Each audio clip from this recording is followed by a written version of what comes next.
তাহলে আমাদের বলতে আর কোনো দ্বিধা নেই যে আমেরিকা বাণিজ্যের ক্ষেত্রে বহু দেশের পাশাপাশি ভারতেরও বিশ্বাস ভঙ্গ করে দিয়েছে। তবে প্রত্যাশা করা হয়েছিল যে ট্রাম্প ক্ষমতায় আসার পর অন্য দেশগুলোর যাই হোক ভারতের জন্য সম্পদ এবং সমৃদ্ধির বৃষ্টি হবে, কিন্তু বাস্তবে তেমন কিছুই দেখা যায়নি, বরং ঘটেছে উল্টোটা। ডোনাল্ড ট্রাম্প যেখানে আমেরিকা ফার্স্ট নীতির আওতায় বিভিন্ন দেশের ওপর ট্যারিফ বসিয়েছেন, সেখানে ব্রিক্স দেশগুলোকেও আবার নতুন করে হুমকি দেওয়া হয়েছে। বলা হয়েছে যদি ভারত, চীন এবং রাশিয়ার মতো ব্রিক্সের কোনো দেশ ডলারের পরিবর্তে অন্য কোনো মুদ্রায় ব্যবসা করার চেষ্টা করে তাহলে এসব দেশের আমেরিকা থেকে আমদানি করা সমস্ত পণ্যের ওপর 100% ট্যারিফ বসানো হবে। এর ফলে ভারত সহ অন্যান্য দেশের পণ্য আমেরিকায় দ্বিগুণ দামে বিক্রি হবে, যা ভারতের রপ্তানিকে এক প্রকার ধ্বংস করে দেবে। তবে ব্রিক্স দেশগুলোর ওপর ট্যারিফ বসানোর হুমকি আসার পরপরই ভারত একটা নতুন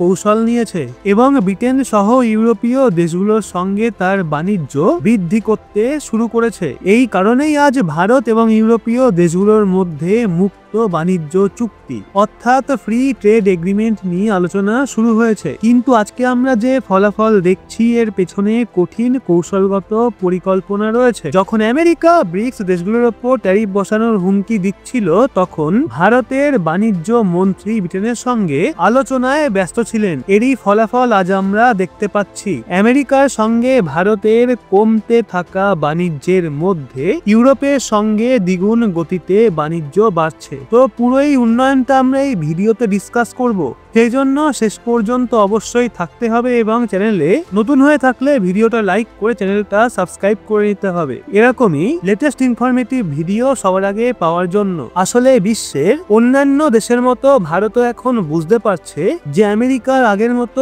বিশ্বাসযোগ্য বাণিজ্যিক অংশীদার নয়, কারণ আমেরিকা শুধুমাত্র নিজেদের স্বার্থে একতরফাভাবে ট্যারিফ সংক্রান্ত সিদ্ধান্ত নিচ্ছে। যদি ভবিষ্যতে তারা আরেকটা অবাস্তব সিদ্ধান্ত নেয় তাহলে এটা ভারতের অর্থনীতির ওপর বড় প্রভাব ফেলতে পারে। তো এই সমস্যা এড়াতে ভারতও ধীরে ধীরে আমেরিকার ওপর নির্ভরশীলতা কমিয়ে ইউরোপীয় দেশগুলোর দিকে ঝুঁকছে এবং ইউরোপীয় ইউনিয়নের 27টা দেশও ভারতের সঙ্গে বাণিজ্য বাড়াতে আগ্রহী এবং এর মধ্যে অন্যতম দেশ হলো ব্রিটেন, যার সঙ্গে ভারতের আলোচনাগুলো বড় মাত্রায় এগোচ্ছে। ভারত এবং ব্রিটেনের বাণিজ্য মন্ত্রীগুলোর মধ্যে হওয়া আলোচনায় দেখা গেছে উভয় দেশ শিগগিরই একটা ফ্রি ট্রেড এগ্রিমেন্ট করতে চলেছে এবং যদি এটা বাস্তবায়িত হয় তাহলে ভারতের রপ্তানি আরো বাড়বে এবং বর্তমানে দুই পক্ষের মধ্যে কি সিদ্ধান্ত নেওয়া হবে তা সময়ই বলে দেবে। তবে এখনই দেখা যাচ্ছে যে এর প্রভাব স্পষ্ট হতে শুরু করেছে। সম্প্রতি প্রকাশিত রপ্তানি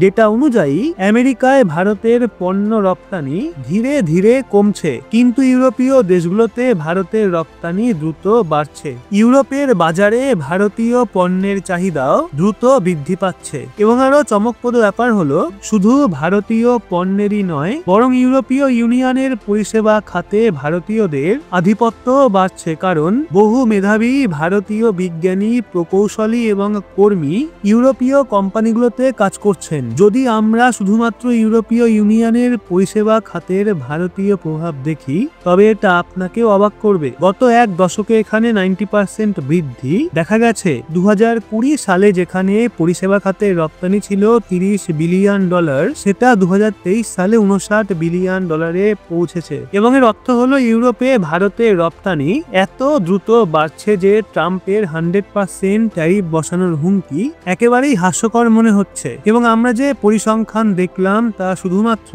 ইউরোপের কোনো একটা দেশের নয়, বরং 27টা দেশের। এবং এটা স্পষ্ট যে ভারত কেবল আমেরিকার উপর নির্ভর না করে ইউরোপ সহ অন্যান্য দেশগুলোর সঙ্গে বাণিজ্যিক সম্পর্ক শক্তিশালী করছে। তাহলে যদি আমেরিকা ভারতীয় পণ্যের ওপর 100% ট্যারিফ বসায় তাহলে কি ভারতের অর্থনীতি ধ্বংস হয়ে যাবে? একেবারেই না, বরং এটা ভারতকে তার শক্তি বোঝার সুযোগ দেবে। বর্তমানে ইউরোপীয় দেশগুলো ভারতের সঙ্গে বাণিজ্য বাড়াতে চাচ্ছে, যা ভবিষ্যতে ভারতের জন্য বড় বাণিজ্যিক সম্ভাবনা তৈরি করবে। ফলে ভারতের আমেরিকায় পণ্য রপ্তানি করার তেমন প্রয়োজনই হবে না। এটা আসলে বিকল্পের বিষয় এবং এখন ভারত বহু বিকল্পের মালিক। যদি আপনি ফ্রি ট্রেড এগ্রিমেন্ট সম্পর্কে না জানেন তাহলে বলবো যে ভারত এবং ব্রিটেনের মধ্যে যে FTA সই হওয়ার কথা চলছে তার অর্থ হলো যদি এই চুক্তি স্বাক্ষর চূড়ান্ত হয় তাহলে দুই দেশের মধ্যে পণ্য আমদানি রপ্তানির সময়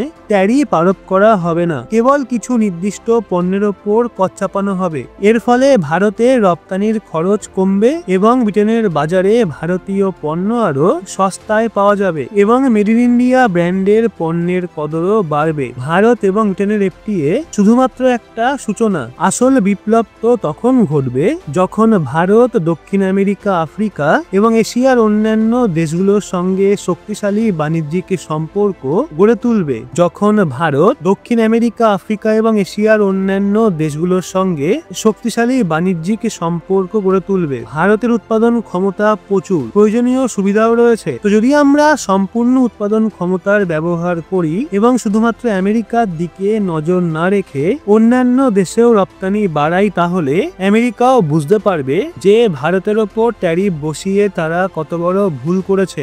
আমেরিকা ইতিমধ্যেই দেখছে যে ইউরোপীয় ইউনিয়ন তাদের নীতিতে খুশি নয়। সম্প্রতি ইউরোপীয় ইউনিয়নের প্রধান 27টা দেশের কমিশনারদের সঙ্গে ভারতে এসেছিলেন, যার মূল উদ্দেশ্য ছিল ভারতের সঙ্গে বাণিজ্যিক সম্পর্ক আরো জোরদার করা এবং আশা করা হচ্ছে যে 2025 সালের মধ্যেই ভারত এবং ইউরোপের মধ্যে FTA স্বাক্ষর হবে। তা আপনার কি মতামত এই বিষয়ে? ভারত এবং ইউরোপীয় দেশগুলোর মধ্যে হওয়া ফ্রি ট্রেড এগ্রিমেন্ট নিয়ে অবশ্যই জানাবেন কমেন্টে এবং ভিডিওটা ভালো লাগলে লাইক করে ইনফরমেশনটা শেয়ার করুন আপনার বন্ধু বান্ধবদের। সেই সাথে এরকমই লেটেস্ট ইনফরমেটিভ ভিডিও পেতে সাবস্ক্রাইব করে চোখ রাখুন রহস্য বাংলার পর্দায়।